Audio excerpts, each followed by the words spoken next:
నెల్లూరు జిల్లా బుచ్చిరెడ్డిపాలెం ఏవో శ్రీహరి హత్య కేసులో ట్విస్ట్. శ్రీహరి హత్య కేసులో ప్రధాన నిందితుడి కుటుంబం ప్రకాశం జిల్లా సింగరాయకొండ స్టేషన్లో గూడ్స్ రైల్ కింద పడి సూసైడ్ చేసుకుంది. 2 పిల్లలు సహా దంపతులు మృతి చెందారు. మృతులను నెల్లూరు జిల్లా గూడూరు మండలం తోటపల్లి ఆర్వి కండ్రిగా గ్రామానికి చెందిన కుడుముల హరికృష్ణ కుటుంబంగా రైల్వే పోలీసులు గుర్తించారు.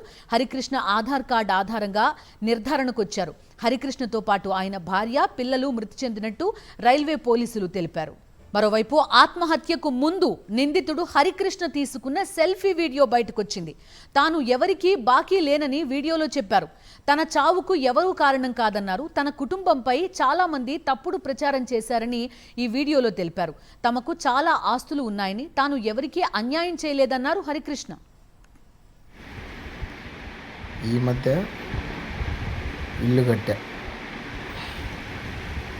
నా అనుకొని కట్టా, అది నాది ఇల్లు, నా డబ్బులతోనే కట్టా. 2 లక్షలు మాత్రం మా అమ్మ చీటీ బాడి ఇచ్చింది. మిగతా డబ్బులంతా నాదేను. కొంతమేర అప్పు చేశా. అప్పంతా ఇంట్లో వాళ్ళకి తెలుసు. నాకు రావాల్సిన బాకీలు ఉన్నాయి, అవి ఇంట్లో వాళ్ళకి తెలుసు. నాకు ఏడాది రావాలా, నేను ఎవరెవరికి ఎంతున్నాను అప్పు అంతా ఇంట్లో వాళ్ళకి తెలుసు. ఇంట్లో వాళ్ళంటే మా అమ్మ వాళ్ళకి కాదు, మా భార్యకి తెలుసు.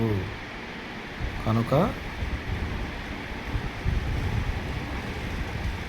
ఈ భూమి వివాదాల్లో మా అన్నకు కానీ మా అమ్మకి కానీ ఎటువంటి సంబంధం లేదు. కింద మా పిల్లలు ఉంటారు, పైన మా అన్నకు కట్టించాను. వాడు ఉంటే ఉంటాడు, ఉండకపోతే పోని.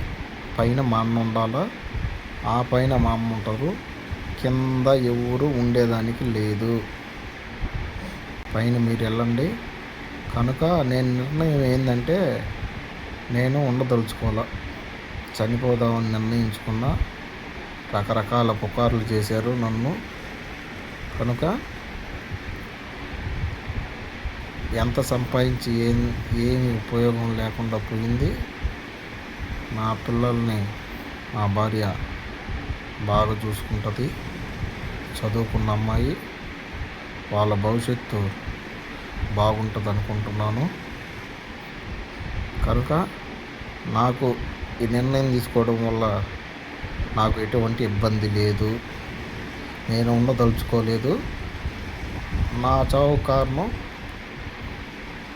ఎవ్వరు కాదు,